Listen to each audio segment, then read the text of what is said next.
ખુખારમાં મેલડી દેવી શક્તિ અમર અને શાશ્વત છે તે વાત ઉપર ખુખારમાં મેલડીએ શું પ્રવચન આપ્યું તે આપણે આ ભાગ 1માં જોશું. જય ખુખારમાં મેલડી. બહુચરના ખાતાની ઉગતા પોરની હું રોમવારી હું ખુખાર મેલડી મારા મેલડી ના રાવ. તમારી દરેકની વાલી એવી માતા, તમારા દરેકની લાડકી એવી માતા, જે 24 કલાક તમારા મનમાં જ ગુંજ્યા કરે એ મેલડી, જે 24 કલાક દીકરાની આગળ પાછળ રહે એ મેલડી, જેવા લાડ કદાચ મને મારા ભક્તો કરે છે ને એવા લાડ હોમે કરવા વાળી હું રોમવારી મેલડી છું. જે જેવો ભાવવાલ છે એવા દરેકના કામ કરીશ, દરેકના અનુભવ કરાવીશ, દરેકનો મારો વાલ બતાવીશ. પણ થોડો ઘણો વાલ તમે મને કરતા રહેજો, માં કરીને કગરતા રહેજો. ભલે કદાચ દુઃખના આંસુ પાડો તો પાડતા રહેજો, પણ કદાચ તમારા એ દરેકના આંસુ ઝીલી ઝીલી હાચવી ના રાખું મારું નામ મેલડી નહીં. આજે કદાચ કોઈ દુઃખના આંસુથી રોતો હશે તો એને એવું થતું હોય કે મારા આંસુની કોઈ કિંમત નહીં કરતું, તો આ ભ્રમ કાઢી નાખજો. તમે નહીં, આખી દુનિયાએ સ્વીકાર કર્યું કે બારેજામાં જાગતી જ્યોત મેલડી બેઠી છે. તો એક એક આંસુ કદાચ તમારી અમથી ઓંખો પલળી હશે ને મારા સાનિધ્યમાં, અને કોઈ દુઃખની વાત મેલી હશે ને તેવા તમારા આંસુ હાચવી અને મારી જોડે જીવની જેમ રાખીશ. કે દીકરા, તારા આંસુ હાચવીને રાખું છું એટલે રાખું છું.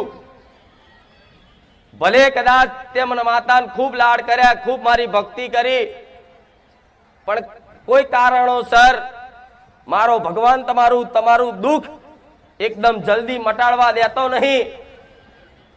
પણ દીકરા વિશ્વાસ રાખજે, દીકરી વિશ્વાસ રાખજે. જો કદાચ ઓધરો વિશ્વાસ મારા પ્રત્યે હશે ને તો દુઃખના દાડામાં એવા વાલ કરીશ કે તમને દુઃખ તમનું જતું રહ્યું ખબર નહીં પડે.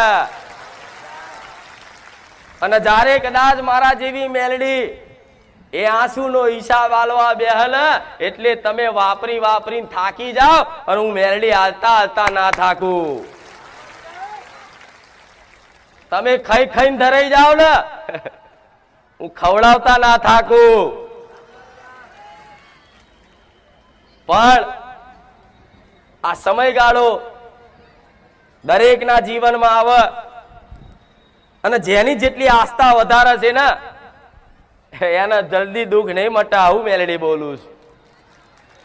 જેને જેટલી વધારે આસ્થા, જેને જેટલો ઓધરો વિશ્વાસ, એને દેવી શક્તિ એકદમ દુઃખ બધા દૂર કરશે.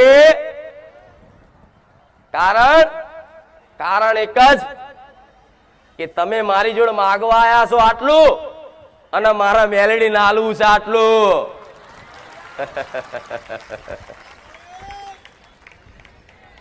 દીકરાને માગતા આવડતું નહીં, પણ મારા જેવી ગોડી મેલડીને આલતા બધું આવડે છે.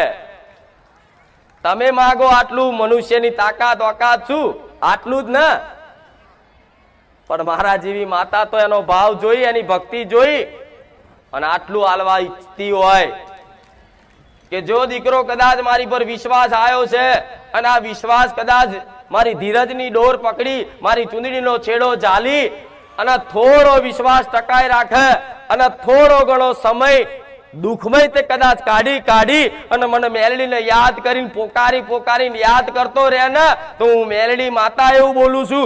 જગતમાં એને એવા રજવાડા બોધ્યાલું ને કે દુનિયા જોતી રહી જાય. તમે નહીં પણ દુનિયા વિચાર કરે કે ઓને મેલડીની કૃપા થઈ. અને તમે તે સમયગાળામાં કોલર ઊંચો કરીને કહો કે આ તો મારી મેલડીની દયા.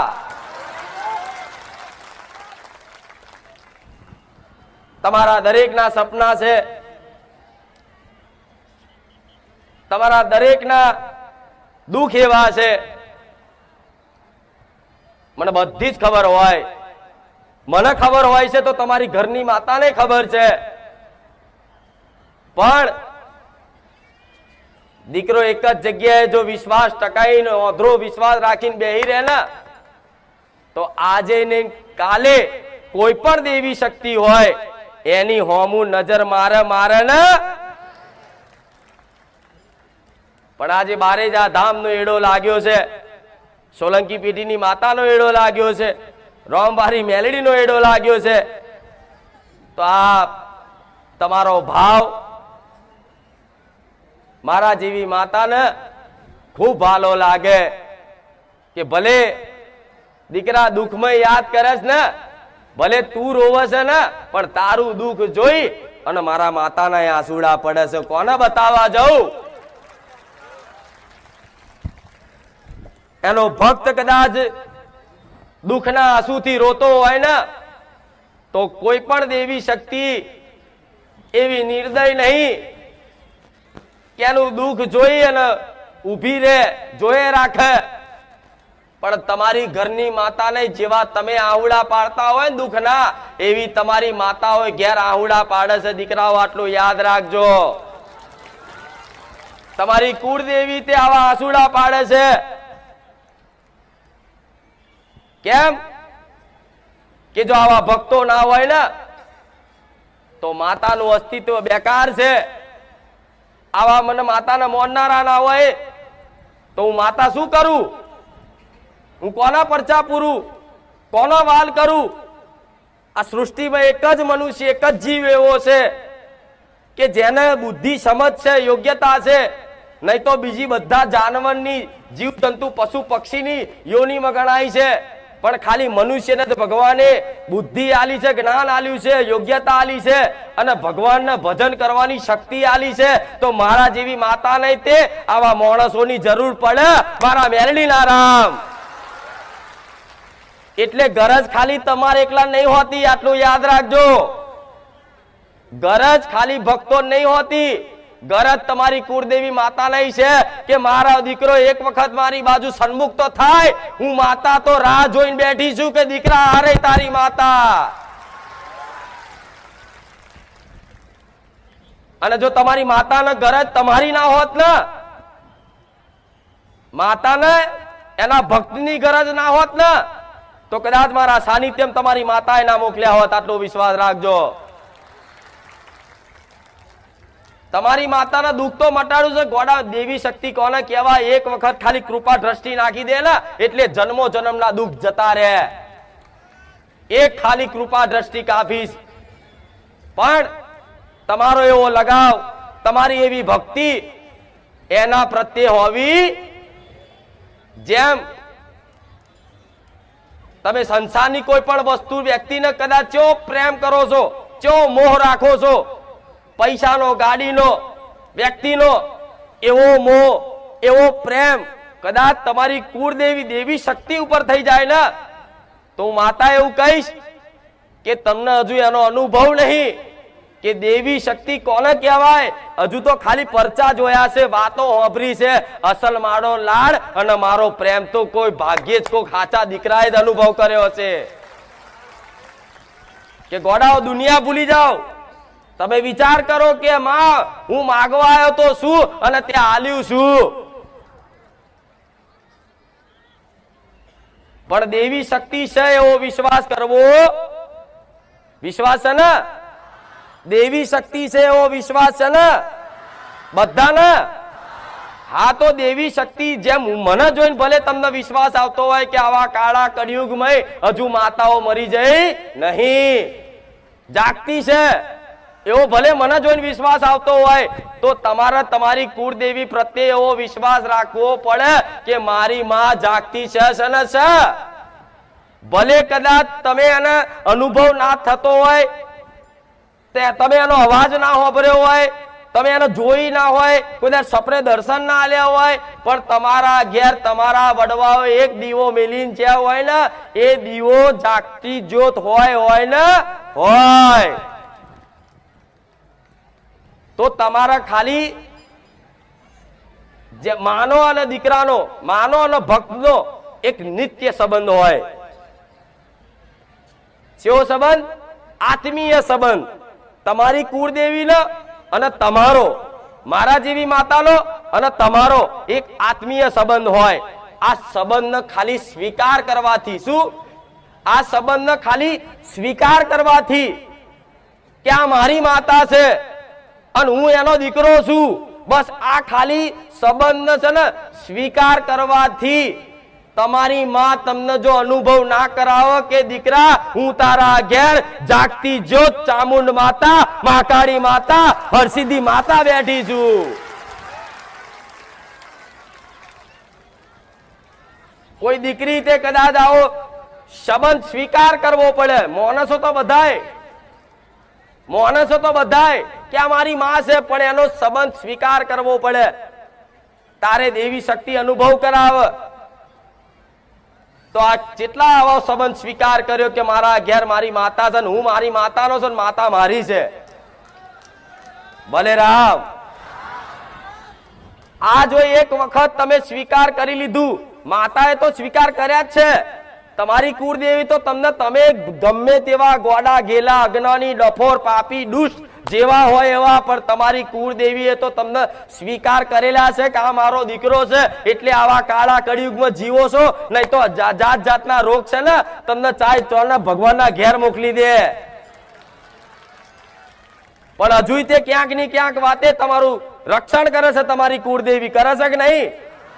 કરે છે કે નહીં? આવા જબરા મોટા રોગો નીકળે ને, પણ કોઈ દાડે એવા વાયરસ તમને નહીં અડવા દેતી. એ તમારી માં છે.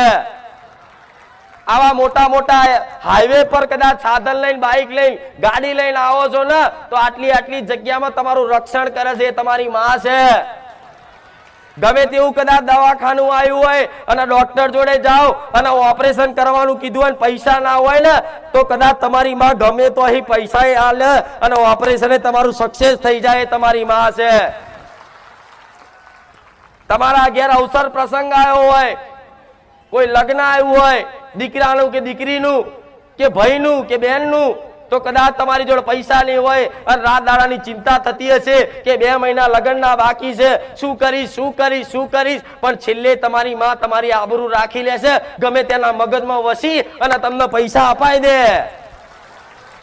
બને છે કે નહીં? આવું બને છે ને? તો તમારી માં 24 કલાક તમારું રક્ષણ કરે છે. આ વાત સ્વીકાર કરી લો. સ્વીકાર કરી લો કે મારી માતા મારું 24 કલાક રક્ષણ કરે ને.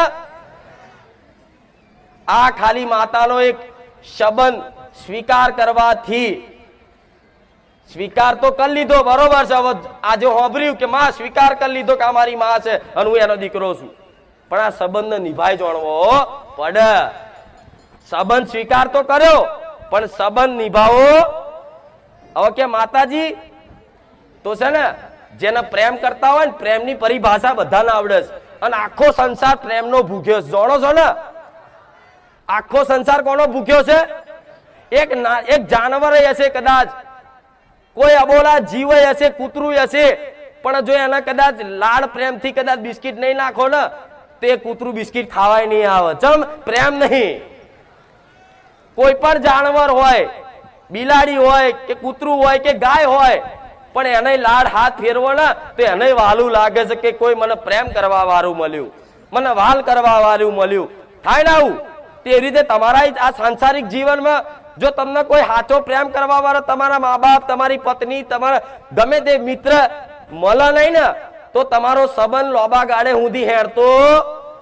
બધા એવું કે છે કે માં અમે તો પૂરેપૂરું કદાચ કર્તવ્ય નિભાવ્યું, પણ માં આણે દગો કર્યો, મારા ભાઈએ મારું લઈ લીધું, એના હાથર મેં બધું અત્યાર સુધી કર્યું, પણ મારા ભાઈએ પડાઈ લીધું, મારા પપ્પાએ મને કાઢી મેલ્યો, મેં આટલી સેવા કરી, આમ તેમ.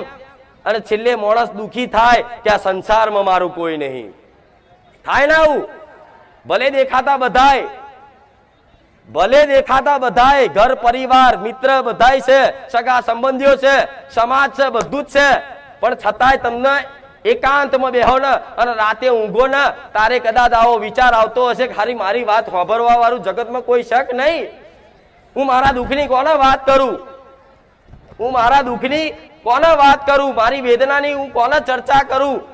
એટલે તો જોજો, તમારા કોઈ દુઃખની વાત છે, તમારા સાચા મિત્ર તમે કહેશો, અને સાચો મિત્ર જો તમારી એ દુઃખની વાત સમજતો હશે ને, તો તમને મિત્ર જોડે બેહવાનું વધારે વાલું લાગશે.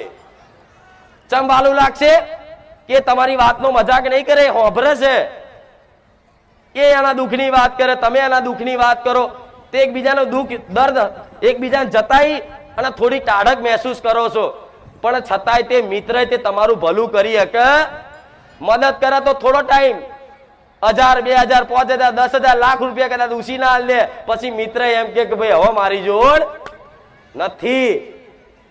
ત્યારે તમને છે ને કોઈ એવા વ્યક્તિ કે કોઈ એવી વસ્તુને તમે ખોજ કરો, ક્યારું જગતમાં કોઈ એવું મળી જાય ને કે બસ હું એને બધી મારા સુખ દુઃખની વાતો કરું, એનો લાડ કરું, એનો પ્રેમ કરું, અને એ પ્રેમમાં કોઈ દગો ના થાય, એવું મને કોઈ મળી જાય ને તો હું સુખી થઈ જાઉં, આનંદિત થઈ જાઉં. જે તમારા દુઃખની કદર કરે, તમારી વાતને સમજે, એવું જગતમાં એક જ હોય ને તો તમારી કુળની માતા, કે જે તમારા દુઃખનો મજાક કરે. તમે જો ઈચ્છો છો ને કે મને કોઈ વસ્તુ એવું મળી જાય કે બસ મને 24 કલાક મારી સંભાળ રાખે, કોઈ તમને આજે તમે દુઃખી હોય અને કોઈ પૂછવા વાળું ના હોય, ઘરના તમને પૂછતા ના હોય, તો તમને દુઃખ લાગે છે ને? અંદરથી લાગે છે ને? સારું, મને કોઈ પૂછતું નહીં, મારી બાજુ કોઈ જોતું જ નહીં, બધા સ્વાર્થી છે. આવું થાય છે ને કે આટલી મેં પરિવારની સેવા કરી, મારા સાસુ સસરાની સેવા કરી, એનો દીકરો કે મારા મા બાપની મેં સેવા કરી, મારા ભાઈઓને આટલા હાચવ્યા, પણ છતાંય આ દુઃખ પડ્યું ને તો મારી વાત કોઈ સાંભળતું. તારે તમે અંદર અંદર મૂંઝાવશો, તારું કોને કહું, કોને કહું, કોને કહું, કોને કહું? એમ કરતા કરતા છે ને એક વિચાર ધર્મ બાજુ વરે, ભગવાન બાજુ વરે, દેવી શક્તિ માતા બાજુ વરે. ક્યારું હવે માતા મારું હોભરે તો મારું ભલું થાય. નકર જગતમાં ના સંસારમાં છે ને બધી જગ્યાએ મેં રાડો પાડી પાડીને કીધું કે હું દુઃખી છું, હું દુઃખી છું, પણ મારા દુઃખની કોઈએ કદર કરી. એટલે તમને દેવી શક્તિ ભગવાન હોભર્યા છે. હોભર્યા ને તો દેવી શક્તિને ભગવાનનું થવું હોય ને, અને એ ખરેખરમાં હું માતા એવું કહીશ કે જો તમે જેને પોતાના માનતા, એને લાડ પ્રેમ કરતા અને ખૂબ હાચવતા ને, આજ બધાએ હાથ છોડી દીધા ને, તો હવે એક તમારી માતાનો કોડું ઝાલી લેજો, વાંગરી ઝાલી લેજો. તમારી માતા જગતે ભલે દગો કર્યો, જગતે તમારા દુઃખની કિંમત નહીં કરી, પણ તમારી માતા જોડે કદાચ છે ને એક પ્રાર્થના કરીને કહેજો કે માં, હું તારો દીકરો, માં હવે તું મને સ્વીકાર કરી લે, હવે હું આ સંસારથી થાકી ગયો. તારે કુળદેવી, ગોડા કુળદેવી હરખના આંસુએ રોઈ અને તમે ઓગરી એના આલો ને, પેલા એની ઓગરી પકડો, પછી તમારી માં જોઈ લે કે દીકરાને ખરેખરમાં હવે મારી બાજુ સન્મુખ થયો છે, તારે તમારી માં તમારી ઓગરી ઝાલ લે. અને પછી તો શું કહું, એની તો હવે વર્ણન કરવું મુશ્કેલ છે કે માતા પરી તો શું આનંદ શું કરે, એનું તો આ શબ્દો ઓછા પડે, આ શબ્દો નહીં, આ ભાષાઓ ઓછી પડે. કેમ? જે આનો અનુભવ કરે ને એને જ આ ખબર પડે. નહીં તો દેવી શક્તિની કદાચ લાડ પ્રેમ શું છે ને એ જગતમાં કદાચ સાચો ભક્ત હશે ને કોઈ, એને જ ખબર પડે. નકર આ જગતના માતાને કોઈ સમજી શકે? માર તમારા જોડે શું લેવાનું? કશું લેવાનું? છતાંય તે હું આટલા લાડ સમ કરું તમને. તમારી ઘરની પોતાની માય કદાચ જેટલા કામ ના કરે એટલા હું તમારા કામ કરું છું. કેમ કરું છું? કેમ કરું છું? કે છે ને તમે મને માં કરી અને અપનાયો અને નિરાશ થઈને કીધું કે માં આખી જગતના ભૂવા ફર્યા, જગતના મંદિરો ફર્યા, પણ માં હવે એક તારા આશરે, તારા વિશ્વાસે, તારા ભરોસે આવ્યો છું કે ખુખાર મેલેડી જબરી છે. આવું હોભરી અને તમે મારા ધામમાં આવ્યા છો ને, તો જબરી હું માતા નહીં, જબરો તમારો વિશ્વાસ રાખજો. જબરા પણ હું ના બતાવી દો મારું નામ મેલેડી નહીં.